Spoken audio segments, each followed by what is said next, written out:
Hi everyone, it's Ashley from ashla.com. I may have mentioned in my last video that I live in Colorado, and one of the big things about Colorado is its beer. We love our craft beer. I didn't always like beer.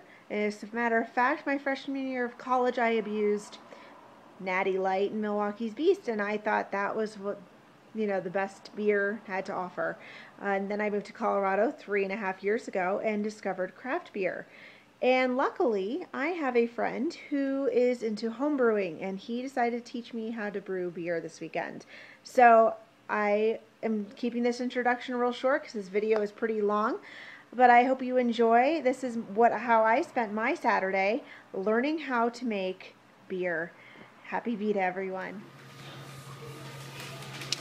You made lines so you could put check marks.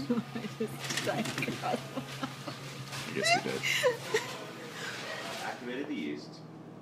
So in an hour and a half, when we're ready to pitch it into the wort, she'll be good to go. And if you get really up and close and personal, we try to get Ashley to smash it because there's an inside pack that you have to break.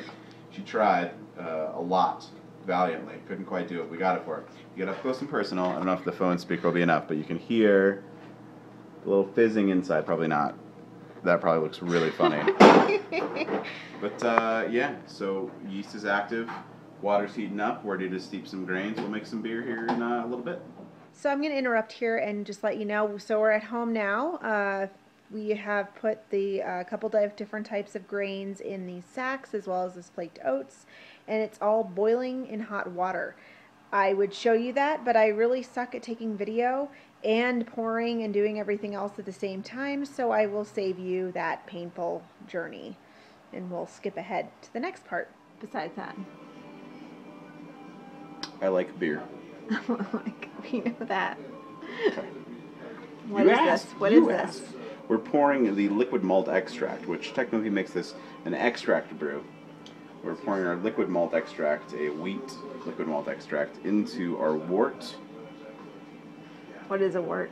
Wort is the combination of grains and the sugar pulled from the grains and water. It's like a tea of all the things that are going to become your beer.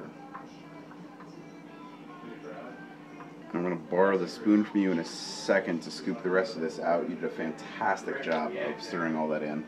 It's opportunistic occasionally, but Devin and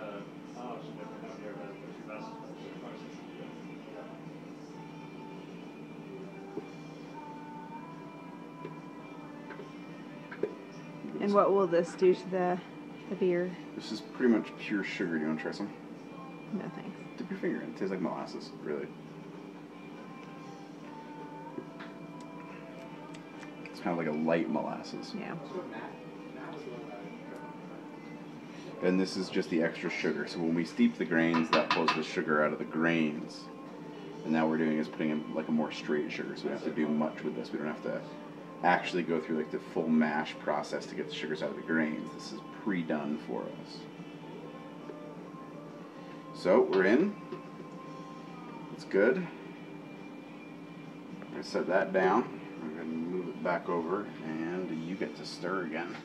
So Ashley, what do you think your first experience brewing beer? Well, it's not as hard as I thought it was going to be, but granted, you are doing this part. That's what she said? this is obviously very labor intensive, this part. Obviously. Just trying to cool things off. Beer is 80% being cleaned. So what are you doing right now? We're cooling down the wort. So we finished our boil for 60 minutes with our hops. Because 60-minute bitter hops is all it called for. But right now we're using a copper wort chiller to cool everything down to about 75 degrees. That gives us a good level temp to pitch the yeast. And then we can store it till we're ready to bottle and carb and all that good stuff.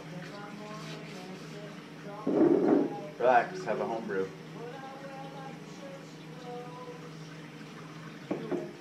Now what? Pour it in. There's a little bag inside that I'm going to keep my finger on there from getting. There you go. All set? Yeah. All done? Yeah. Awesome. Now just fold that up. and set it down on the counter. Take that, put it on top. Flip it. There you go. Now put your thumb over the hole. Shake that fucker up like crazy.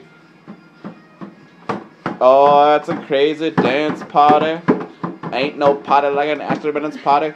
The Ashley Bennett's party is just slightly vibrating and really kind of mellow, but it has good food. Shake! Shake, shake, shake, shake. Shake your beer. Okay. Here. It's still recording. This is what I meant. Apparently, I am not an adequate shaker. What that does is help the yeast get mixed up into the beer.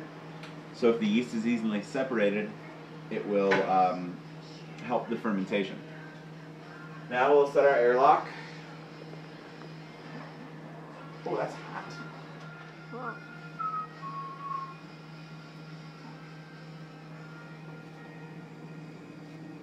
All right. Oh, you've got beer. Well, Ish. sort of. Let's give it 2 weeks, and then we'll see how she's doing. We'll check back in, I don't know, like 3 hours or tomorrow morning. By tomorrow afternoon, it should be during its primary fermentation cycle, so we should be able to see a little action, a little hot, sweet beer action. Awesome, awesome, awesome. So we've made the beer, we've put it in it's in its new home, and it was put in the utility closet for the remainder of the night. And then at 4 o'clock in the morning, I get woken up by Jason saying, we need to move the beer right now into the bathroom, otherwise it's going to explode. Just, good morning.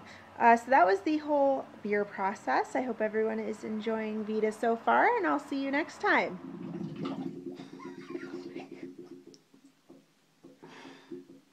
What are you doing up at 4 o'clock in the morning? It's 5 Just now. dealing with a gassy beer. Makes me glad I woke up when I did rather than having this explode in the utility closet.